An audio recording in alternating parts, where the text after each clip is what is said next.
clase teórica. Eh, como ya está programado, y bien lo saben ustedes, que el tema es COVID y embarazo. Bueno, este tema inicialmente no estaba incluido en la malla, o en el temario, y pues por la pandemia se tuvo que organizar, reorganizar, y pues ahora está incluida, ¿no? No sé si estará incluida por mucho tiempo, pero ahí está. Ya estamos pasando la pandemia, aparentemente, y ojalá sea así. Ojalá sea así para que, pues, lo que causó una verdadera crisis en los hospitales, tanto así que ni venían los estudiantes de quinto año a la facultad a los hospitales. Los internos se han retirado y han sido unos internos de online, o sea, estaba terrible, terrible. Y pues mucha gente decía, no quisiera ser yo médico de esos internos que han pasado eh, por internet, sus cursos, su internado. Bueno, un problema, fue un caos, tanto para las actividades académicas en los hospitales y en las facultades, como también para las actividades asistenciales, ¿no? Lo que hacemos ciencia en los hospitales es academia. Y lo que asistimos para ver, para manejar, operar a los pacientes es asistencial. Ambos se vieron perjudicados por esta inesperada pandemia. Bueno, ese es el tema de hoy. Yo creo que nadie más va a ingresar. Vamos a presentar la pantalla completa. COVID y embarazo. Y vamos a abrir nuestro clase. Muy bien.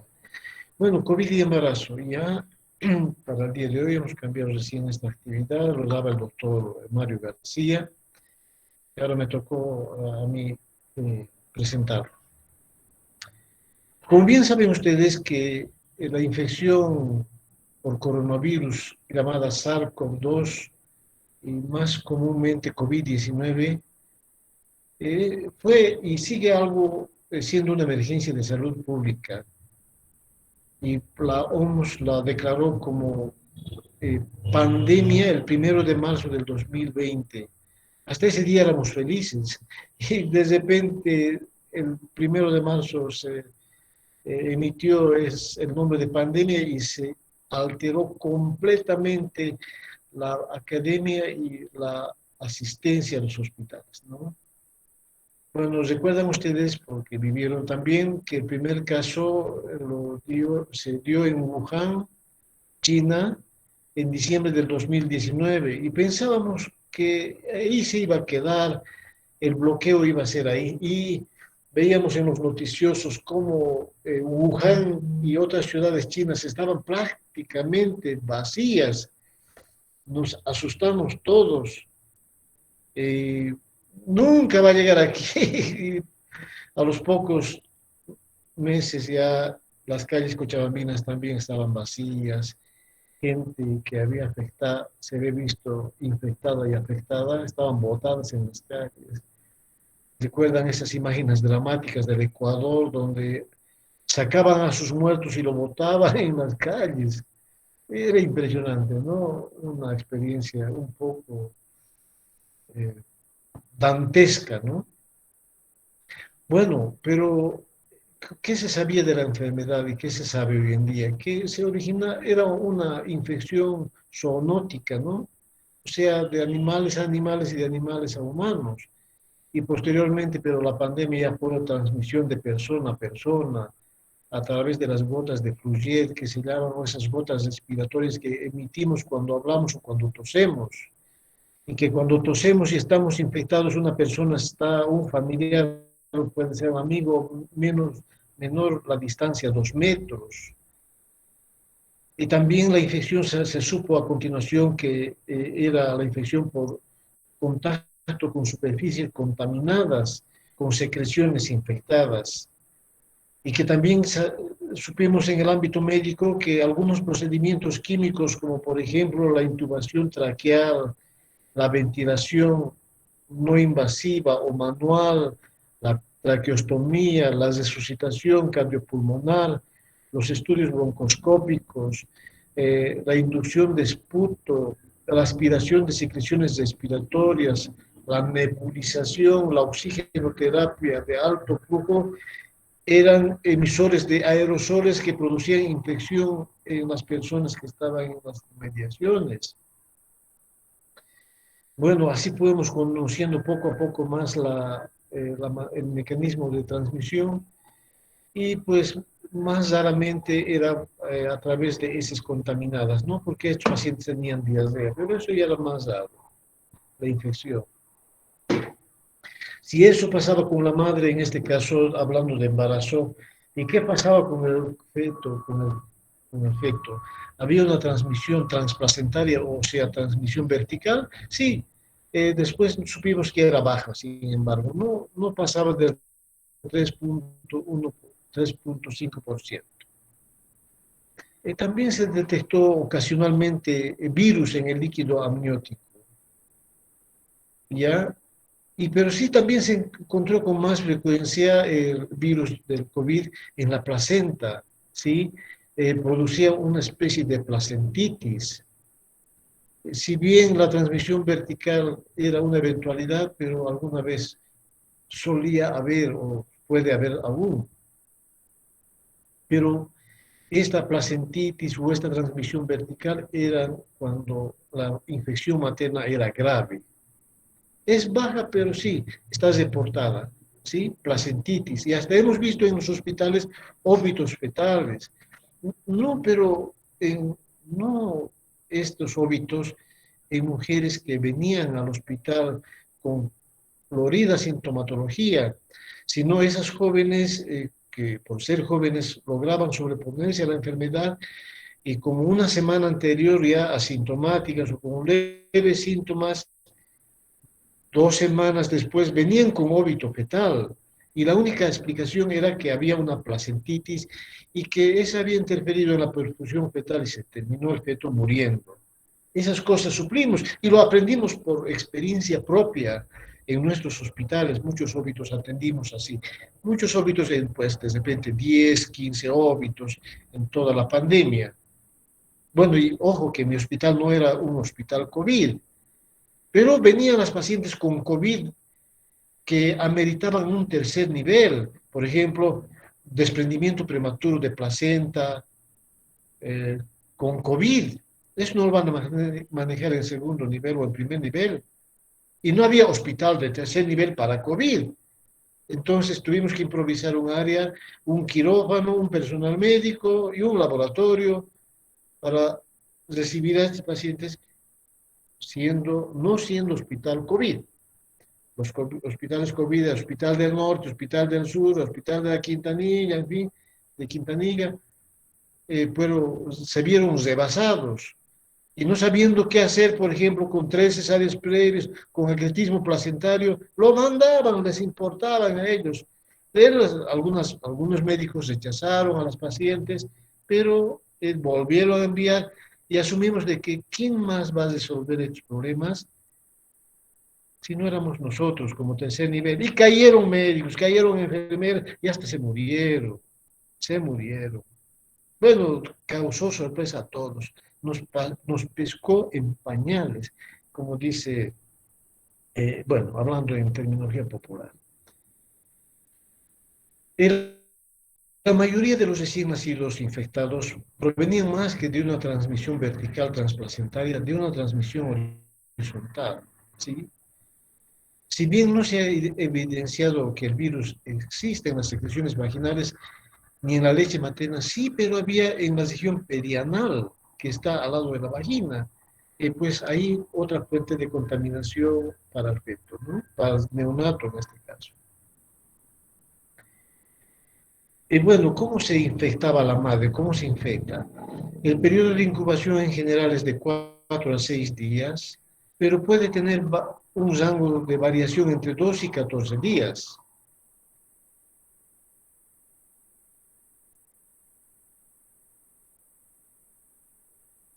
La mayoría cursarían asintomáticas, o sea, un 75%. Y si tenían sintomatología, el 80% eran leves, COVID-19 leves, un 80%. Y en estas pacientes los síntomas más frecuentes eran en la gestación fiebre y tos. Algunos síntomas más raros en estas pacientes eran pues mialgias, disnea, anosmia, expectoración, cefalea y diarrea. De las pacientes infectadas, el 80% eran leves y asintomáticas, y pues pero un 15% evolucionaban a formas graves. 4% requerían ingreso a terapia intensiva y un 3% aún necesitaban ventilación invasiva, ¿no? Asistencia ventilatoria mecánica. ¿En qué pasa con la gestación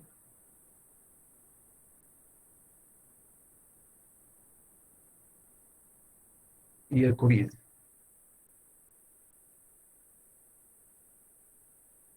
Bueno, la gestación corporal superior a 30, peor si eran 40 o más, o cuando eran hipertensas crónicas tenían más riesgo de tener una infección severa, o cuando tenían diabetes, sobre todo la diabetes pregestacional, o sea, una mujer diabética que se había embarazado y había adquirido COVID. Las formas graves se presentan en el COVID como neumonía grave. Las formas graves presentan síndrome de dificultad respiratoria del adulto y agudo. Cuando decimos que es grave, cuando hay una enfermedad tromboembólica, cuando hay alteraciones cardíacas, encefálicas, o cuando hay signos de sepsis y o de shock séptico. Marcadores analíticos en sangre de gravedad y que tenían valor pronóstico, decimos que son cuando el LDH es superior a 450, cuando la ferritina está elevada, cuando la troponina está alta y cuando el dímero D está elevado. Esto, sepan ustedes, ¿cuáles son los marcadores de severidad? Bueno, LDH, ferritina, troponina y dímero D elevados. Otro dato de manera general para enunciar es que las formas graves de COVID-19 pueden presentarse como un cuadro de preeclampsia-like, se llama, ¿ya? Preeclampsia-like, que clínica y analíticamente tienen un parecido mucho a la preeclampsia grave. El diagnóstico diferencial lo da en los países europeos los factores angiogénicos, ¿ya? Los factores angiogénicos. El ratio soluble factor like tirosin quinasa 1 se llama este, ¿ya? Soluble factor like tirosin quinasa 1, o sea, esto es un antiangiogénico. Cuando es mayor y mayor a 38 el ratio, indicaba preeclampsia. Versus cuando el valor del split 1 dividido entre el placental growth factor. ¿Ya? Yo les digo a mis estudiantes, deben estudiar inglés. Muchos de ustedes entienden inglés, hablan inglés, leen inglés, pero no hay interno que sea buen interno catalogado, que no hable inglés o que no entienda o que no lea al menos el inglés. El idioma oficial de la ciencia, bien lo saben, es el inglés. Por eso a mis internos les digo, a mis estudiantes, vayan a estudiarme y vayan a estudiar obstetricia en este momento. Y también si pueden revisar artículos en inglés, háganlo. Cuando estuvimos en Barcelona, oye, ¿hablan inglés? Y sí, y no, y más o menos. Oye, pero ¿qué clase de médicos son ustedes? Si no hablan inglés, ustedes se diferencian del abogado, del melenudo estudiante de arquitectura, de antropología, porque ustedes son gente que no tienen tiempo, porque leen mucho, porque estudian inglés además, porque si no, no son buenos profesionales. Bueno, es lo bonito, siempre hay nuevas cosas para estudiar en medicina, siempre hay un nuevo tema para actualizarse. Así que Bueno, estos temas estos son, ratio significa cociente, por ejemplo, índice también significa el índice de este antiangiogénico sobre el proangiogénico, el split 1 versus dividido entre el placenta y globo factor, hace la diferencia si es una preeclampsia verdadera versus una preeclampsia like. Muy bien. ¿Qué complicaciones neonatales existían o existen? Bueno, no hay evidencia de que mayor riesgo de aborto exista o mayor pérdida de la gestación de manera precoz. No se han descrito, puede ser, pero que existan, se vayan describiendo más adelante, pero al momento no se han descrito defectos congénitos. Y si lo han hecho, bueno, ha debido ser después del 22 de febrero de este año. Este artículo tiene esta característica del Clínic de Barcelona, está en el Clínic de Barcelona, en el protocolo, eh, y su última actualización fue en febrero de este año. La principal complicación perinatal asociada al COVID es la prematuridad, ¿sí? Que oscila hasta un 17% a expensas de la iatrogénica. Prematuridad iatrogénica la denominamos aquella interrupción del embarazo inducida por el médico antes de las 36 semanas, 36.6. Mejor, antes de las 37 semanas, o sea, hasta 36.6. Oye, la mamá está mal, el feto está mal, interrupción del embarazo. Esa es una interrupción iatrogénica, esa es una prematuridad iatrogénica. Puede existir y existe afectación placentaria por por COVID-19 y pues la placenta tiene alteraciones anatomopatológicas y se caracteriza por ser una placenta de baja perfusión vascular tisular y también se han encontrado depósitos de fibrina entre las vellosidades placentarias, cuyas consecuencias repercuten en el feto y producen restricción de crecimiento fetal, hipoxia, acidosis y muerte fetal. En relación de los neonatos de madres con COVID-19, el 25% pueden ingresar en la unidad de cuidados intensivos neonatales, ya sea porque tienen afectación por transmisión horizontal o porque pues restricción de crecimiento o por prematurez simplemente. 50% de los neonatos presentan un cuadro similar al de los adultos, tanto en clínica como en el laboratorio. ¿Ya? Pero estos bebés tienen mejores resultados que sus mamás. ¿Cómo realizamos el diagnóstico de la infección en la gestación? Pues para el diagnóstico laboratorial, más allá de la clínica, tenemos pruebas genéticas, pruebas antigénicas, y pruebas de anticuerpos. El gol estándar está en las pruebas genéticas, ¿sí? El PCR es el gol estándar. Y este PCR se obtiene la muestra con un hisopado nasofaringeo profundo y se lo diluye en un solvente que busca partículas del RNA del virus y si lo se encuentra, pues es positivo. Tiene una sensibilidad alta del 95% con una especificidad del 100%. En cambio, otras pruebas buscan antígenos, ya no partículas de RNA del virus. PCR significa reacción en cadena de la polimerasa. Este PCR, hay otro PCR que vamos a hablar que es otra cosa, pero este PCR significa reacción en cadena de la polimerasa que al encontrar partículas del RNA viral, los fotocopia, si vale la expresión, y saca muchas fotocopias, entonces sí, detecta la máquina del lector que hay sí partículas de RNA del virus y nada más que de este virus. Por eso es el gol estándar. Otras pruebas, como las antigénicas, no buscan el RNA del virus, sino antígenos virales de la cápsula propiamente, como la proteína M o las unidades S1 o S2. de las proteínas. ¿No ve que tiene como espinitos el coronavirus? Bueno, de esas proteínas buscan algunas partículas, pero de la cápsula. Tiene buena sensibilidad, bueno, entre las más bajas, sin embargo, el 60%. La prueba de detección de anticuerpos toma su tiempo y las IgGs y las IgM son detectadas. Detectan la presencia de anticuerpos IgM o IgG, perdón, para COVID, en sangre, en suero o en plasma. Tiene buena sensibilidad aceptable del 88%.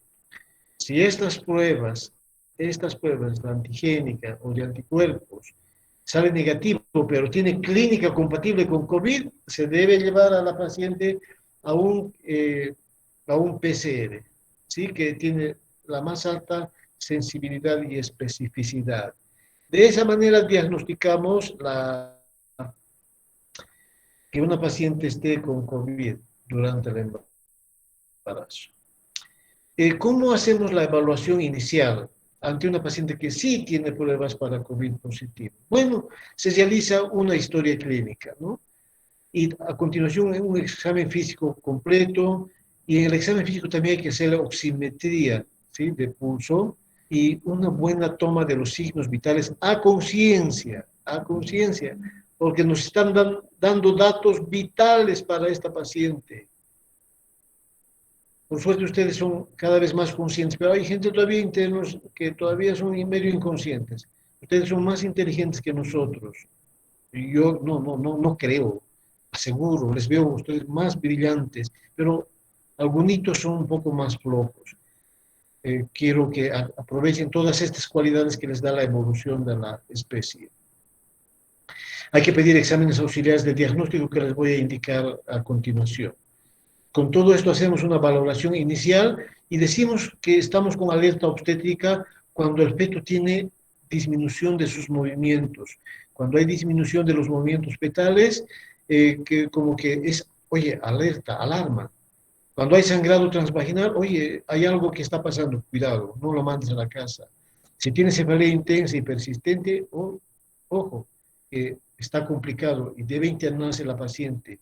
Tinnitus si tiene ruptura prematura de membranas, si ve luces, estrellas, debemos saber que estamos con una cosa que nos debe poner en alerta. Cuando tiene contracciones uterinas dolorosas y frecuentes, sí está en trabajo de parto, o por lo menos en fase latente del trabajo de parto. Si tiene edema súbito importante en extremidades inferiores, ojo que puede ser una preeclampsia. Y hay que obviamente decir que es de alerta, de alarma cuando la hipertensión, o 140/90 o más, presenta a la paciente. Todas estas cositas que estamos describiendo acá, hacemos en la evaluación inicial. Estos signos, estos síntomas y pues más los auxiliares del laboratorio con una paciente embarazada y COVID positivo.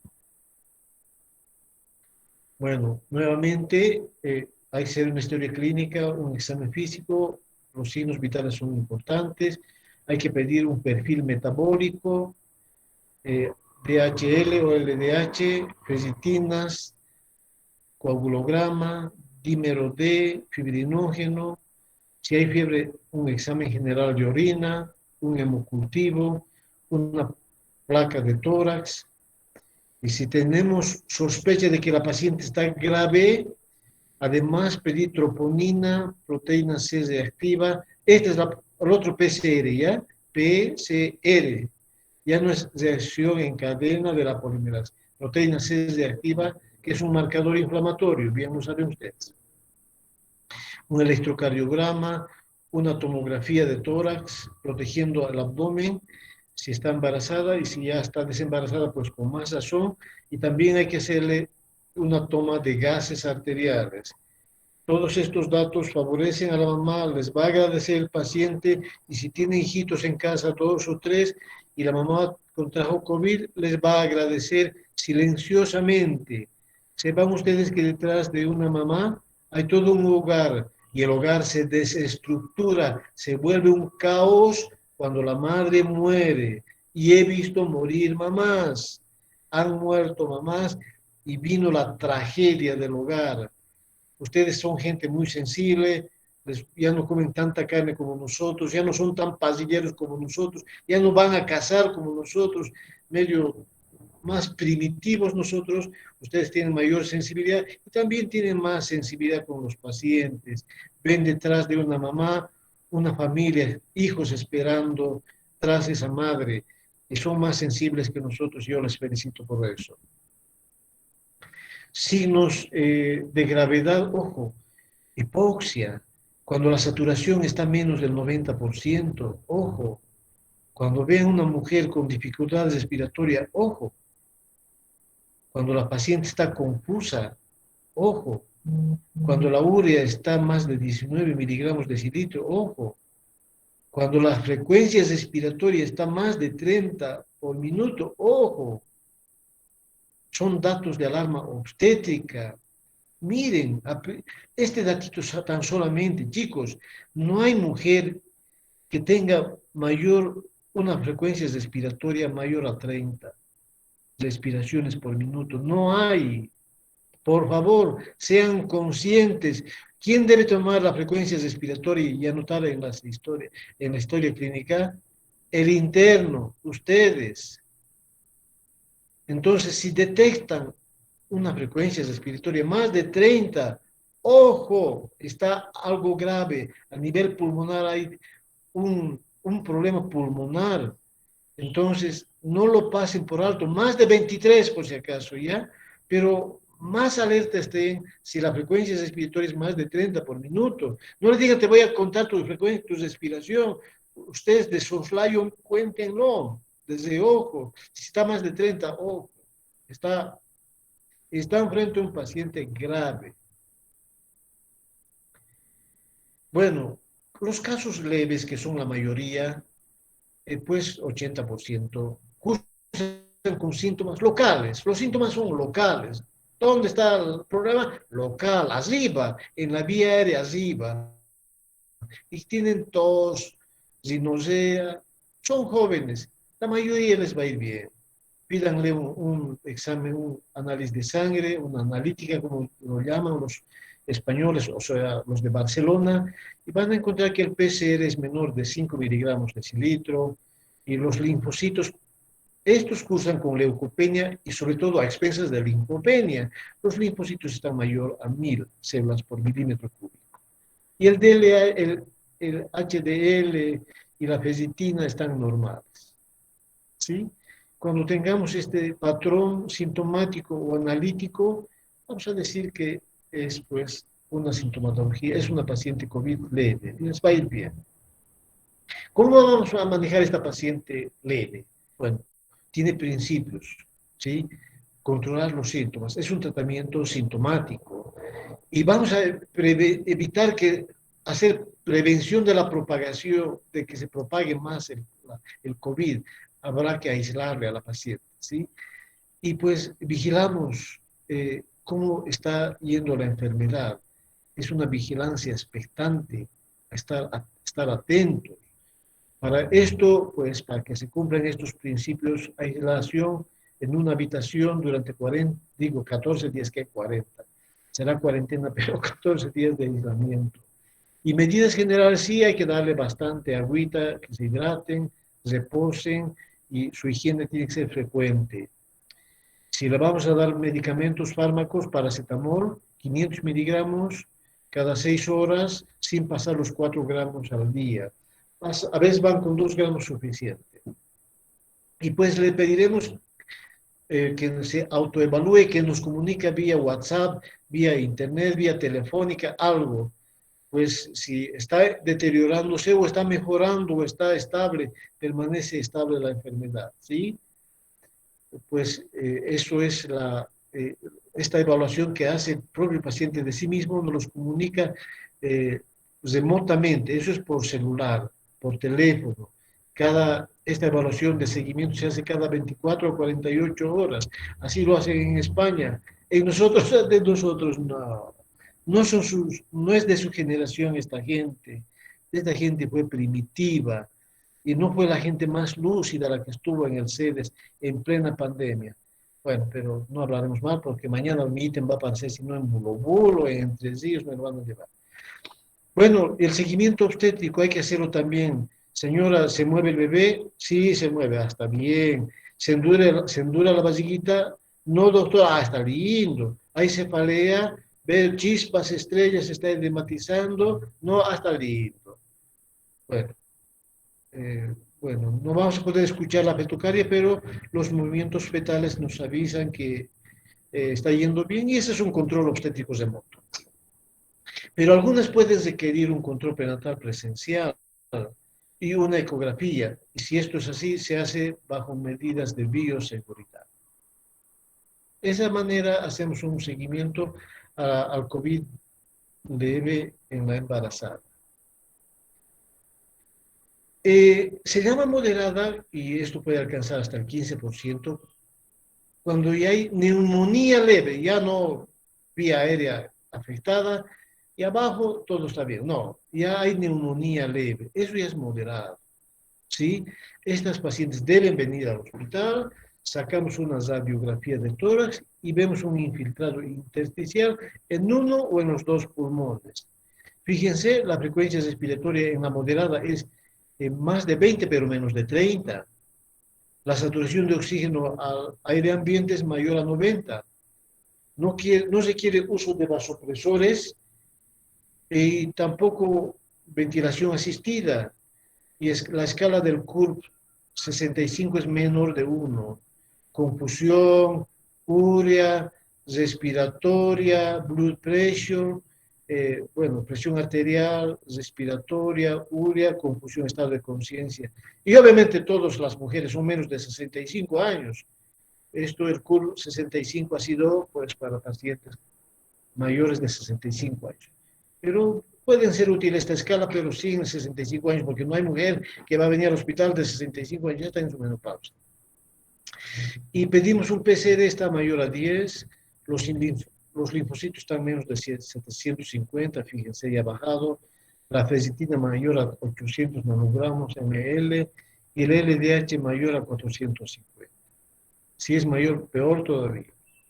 Estos datos más esta analítica nos habla de que estamos en un moderado y es un 15% a la paciente. ¿Y cómo vamos a manejar a estas pacientes moderadas? Bueno, no ingresa a terapia intensiva aún, pero sí ya la estamos vigilando. Le damos soluciones parenterales, ¿sí? Para mantenerla hidratada, para mantener un equilibrio hidroelectrolítico, parámetros normales. Le damos paracetamol 1 gramo vía oral día cada 8 horas o a requerimiento. Medidas específicas. Tiene hipertensión crónica, le daremos metildopa. Tiene diabetes más, le daremos insulina. Tiene asma u otros problemas, salbutamol. Si hay anemia ferropénica, le daremos hierro. O sea, hacemos un manejo farmacológico acorde a su enfermedad de base. Y sí pueden requerir estas pacientes antivirales. Y el antiviral, hoy por hoy aceptado, es el remdesivir, de 200 miligramos en 24 horas el primer día, y el segundo, tercer, hasta 5 días hacemos con remdesivir con 100 miligramos por 5 días. Esto cuando sucede le damos el manejo al neumólogo, por si acaso, ¿ya? Y pues puede haber una infección bacteriana complementaria, secundaria, y pues se le da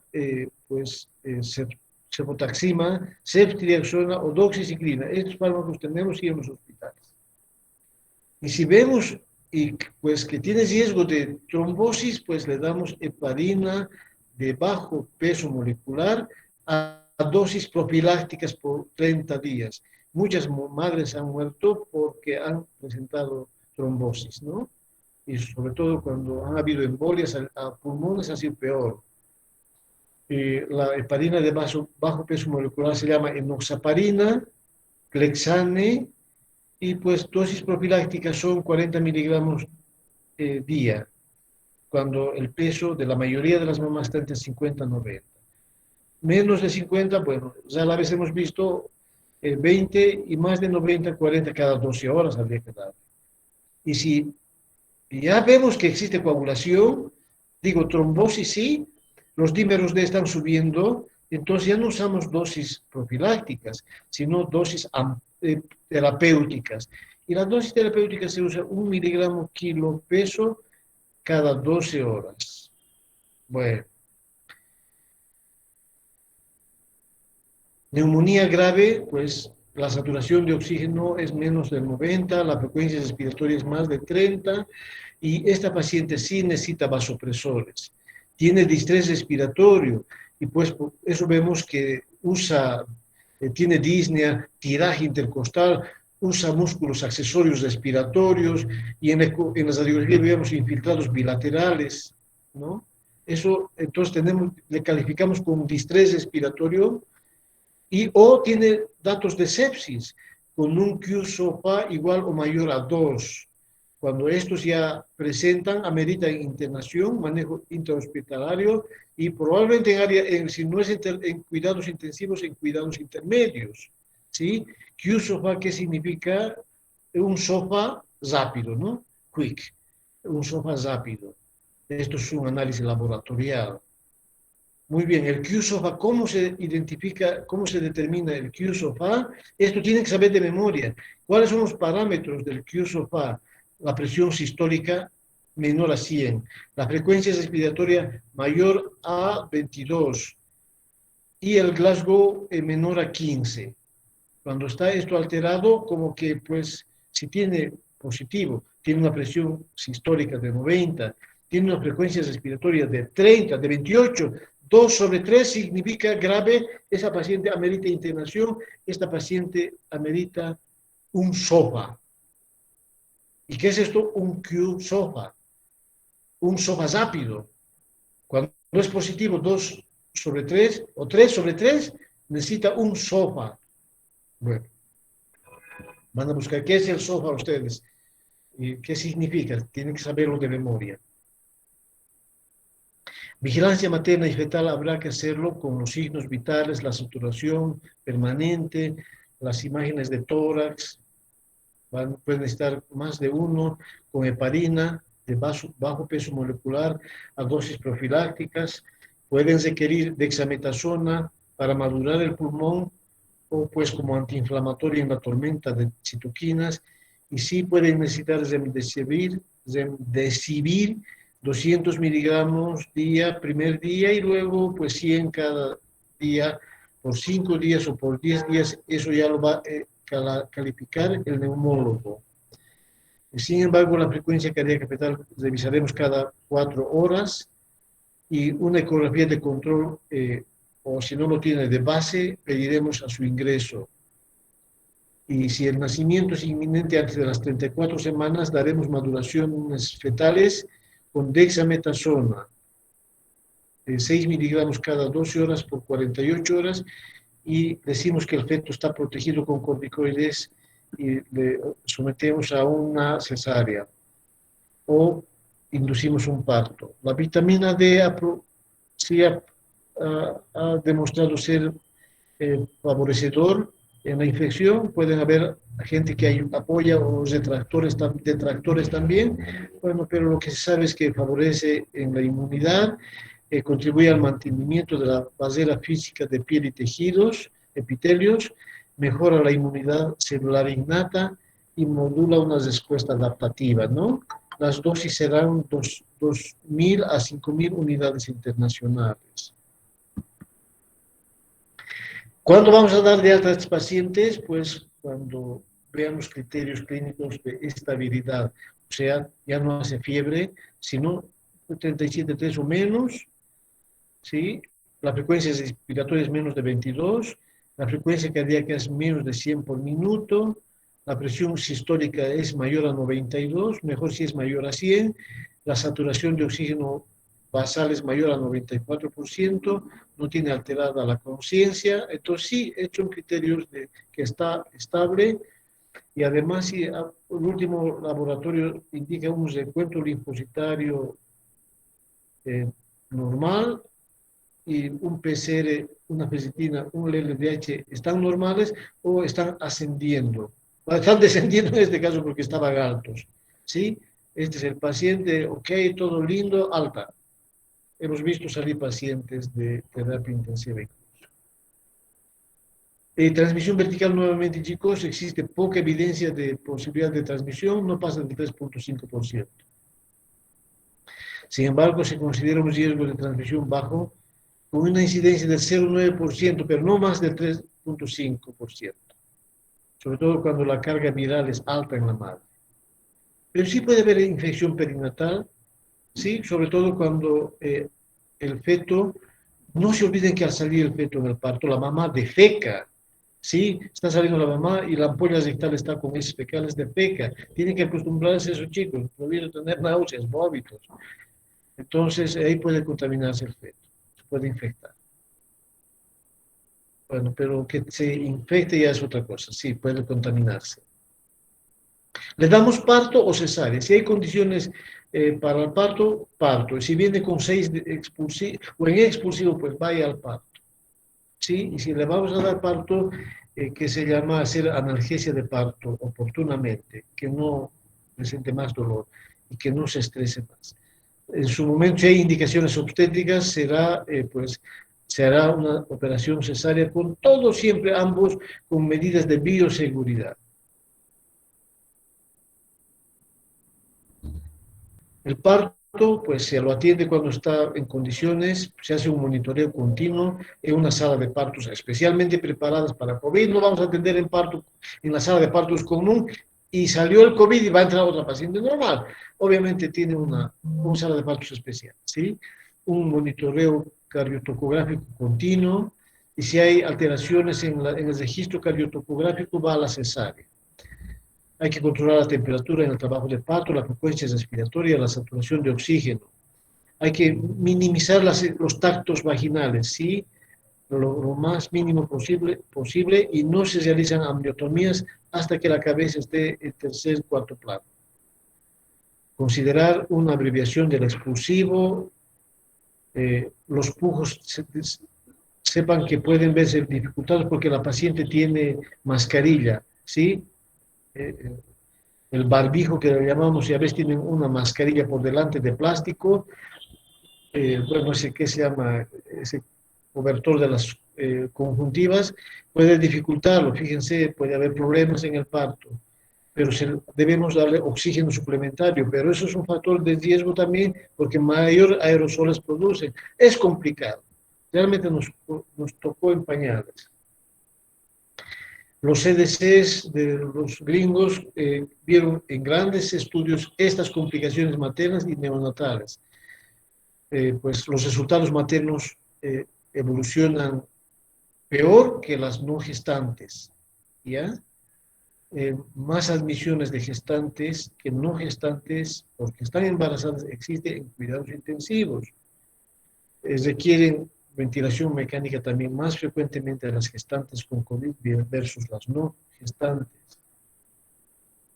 Y si el COVID se presenta, es más frecuente que se complique y que esté con peores resultados maternos y perinatales en tercer trimestre, ¿sí? Más allá de las 28 semanas. Y como decíamos, hay una alta tasa de prematuridad.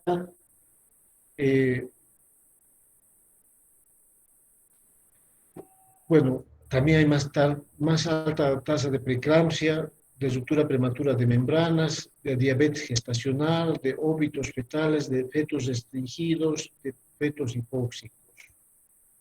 Bueno, eso es el legado del COVID, que todavía no ha pasado, y pues, pero vemos alguna que otra vez. Y voy a contarles al final eso. ¿Debemos vacunar en el embarazo o no? Sí, se debe vacunar. Un día discutimos en el pase de guardia, ¿debemos vacunar o no? Y el ACOG, el Colegio Americano de Ginecólogos, y el Royal College dijeron, sí, debe vacunarse. ¿Cuándo debe vacunarse? De preferencia, debe vacunarse en segundo trimestre, ¿sí? En segundo trimestre. En segundo trimestre debemos vacunar a la mujer.